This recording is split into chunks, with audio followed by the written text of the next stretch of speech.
Is Australia at risk of becoming the US's 51st state? So AUKUS is really about, in American terms, the military control of Australia. AUKUS is a trilateral security partnership between Australia, the United Kingdom and the United States. In September 2021, leaders of these three countries came together to announce their partnership on security interests and defence capabilities. But the deal's primary focus is controversial. The pact focuses on supporting Australia in acquiring a fleet of nuclear-powered submarines, SSN, in the Asia-Pacific region by the end of 2040, a date some experts deem too optimistic for such an immense project.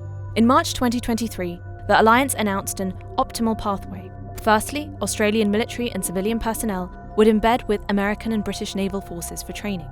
Then, by 2027, the United Kingdom and the United States would establish a rotational presence of submarines in the region. Following this, the US would sell 3 Virginia-class submarines to Australia, with potential to sell 2 more to cover the country's naval needs until its own are constructed. The plan claims to provide Australia with the sovereign capability to own and operate SSNs at the earliest possible date. Yet many experts and politicians are sceptical of the proposal, claiming that such a deal would increase Australia's dependence on the US. Clinton Fernandez, a former Australian Army intelligence officer, warned that the AUKUS pact would make it impossible for Australia to have an independent defence policy, as the relationship already is a transactional and unequal one, in which Australia abides by the US grand strategy.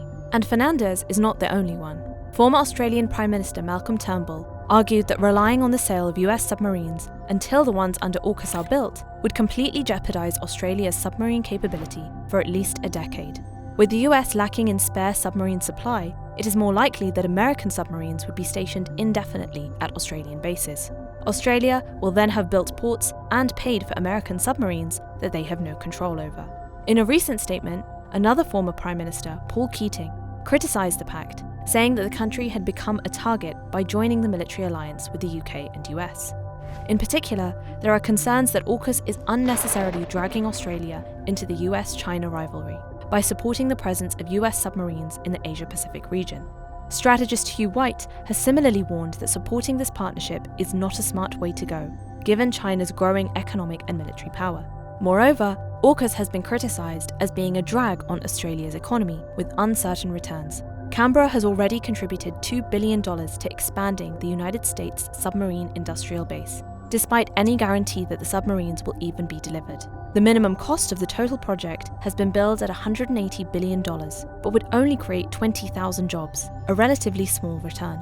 Some experts are also concerned that AUKUS uses technical loopholes that create a double standard with respect to the Nuclear Non-Proliferation Treaty.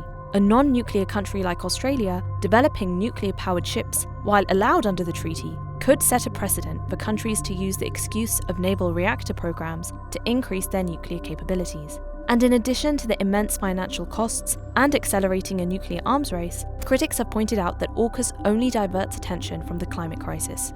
Australia has suffered from increasingly devastating bushfires and floods in recent years, with the climate crisis presenting a guaranteed high-risk threat. Many feel that funding military expansion leaves decarbonisation by the wayside and will undermine the international cooperation needed to cut emissions by heightening regional tensions. But supporters argue that AUKUS is necessary to navigate increasingly complex geopolitics